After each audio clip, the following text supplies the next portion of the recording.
This video is to show you how you can create mix effects on the Tricaster.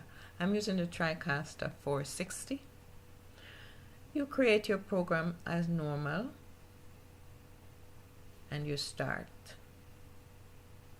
The Tricaster will be loading as usual.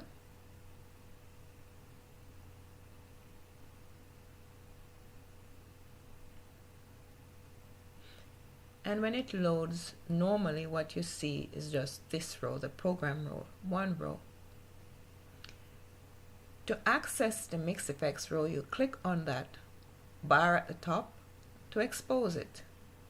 And here you have now two banks exposed, regular program and the mix effects. Now there are four mix effects sets that you can make here. You have mix effects 1, mix effects 2, 3, and 4.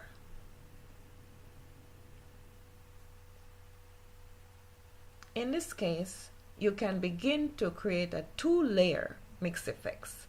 That means one at the bottom and something on top of it. Now, and to do that, you go in this area and you click on that plus sign.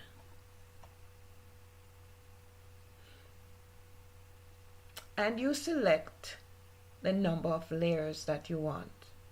I already have 2, so I need not select 2, but if I was in another set and I wanted to come back to a 2-layer set, I would select 2 from there.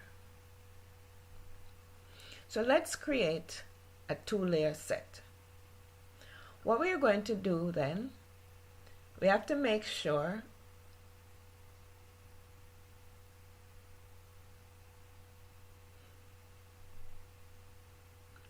we're going to import into this set either videos, still pictures, which are graphics, or your cameras. I'm going to bring in a graphic in this case. And a graphic can be put in either the DDR layer, which is for video and graphics. Or I could put it in the graphics later. In this case, I'm just putting it in DDR. And I want it to be the bottom layer, which everything else is going to be on top. So it is on the second row in this case. And I make sure I have MixFX 1 program or preview set there, but normally you put it on preview to set it up. The next thing I'm going to do is to bring in my camera, which is the only one camera that is showing. And the camera is on top of the base layer, so it is hiding the base. To expose that, I'm going to click right there on my positioning tool. The positioning tool now allows you to zoom in or out of that picture. So I'm going to zoom in to make it smaller, or zoom out, whatever it is, to make the picture smaller. And as you can see, the picture here is smaller, and I'm trying to position it over that white space that I had on the background. So I zoom and position, and notice I had to put a check mark in position on the tab so I could use the effects below. So it's nicely fitted there now.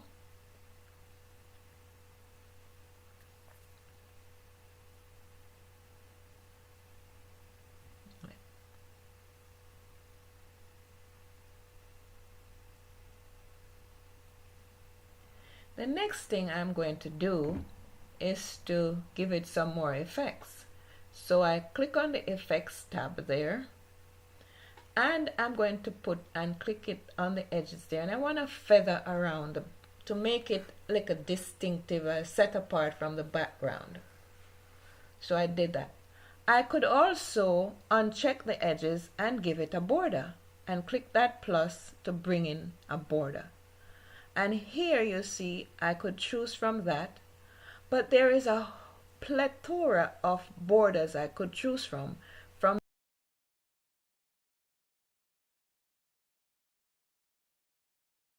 borders.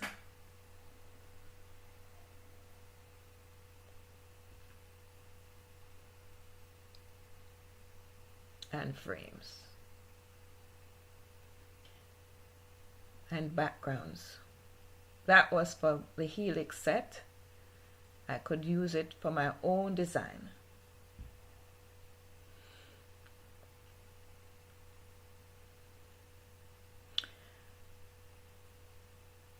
And this is what it would look like if I chose a border, a small border.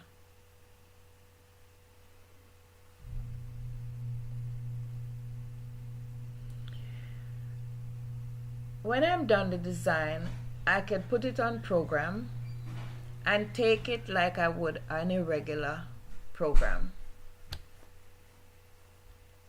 It doesn't affect what is in the camera. On the program row, the camera will show as normal.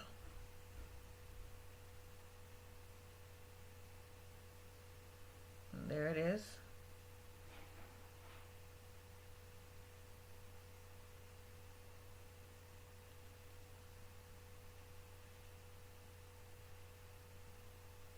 Now in this set, there are some pre-designed sets that are found on the helix.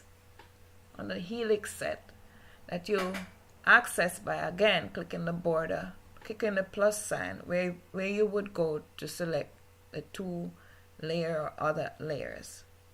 The helix set here, in this case I chose that one, it's a 2-layer set.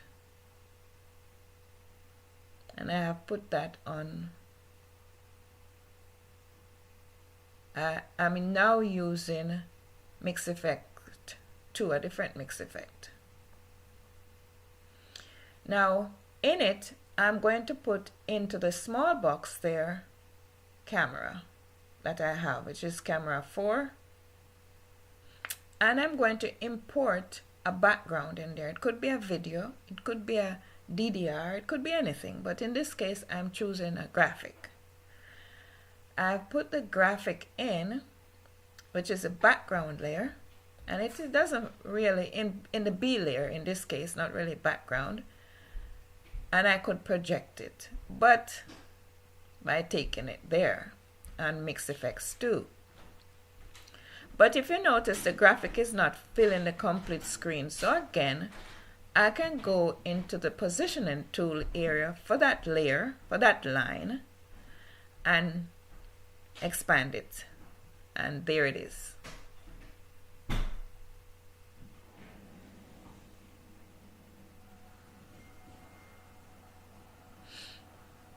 There's something I didn't mention, and that was there are 2 banks above the program. There's bank 1 and bank 2, and bank 2 will expose all the features in the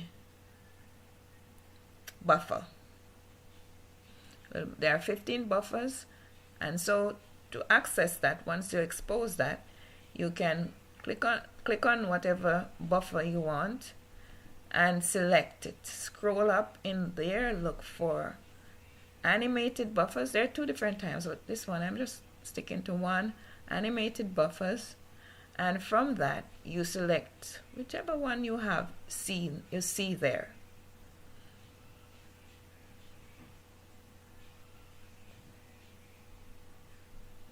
And that's basically it.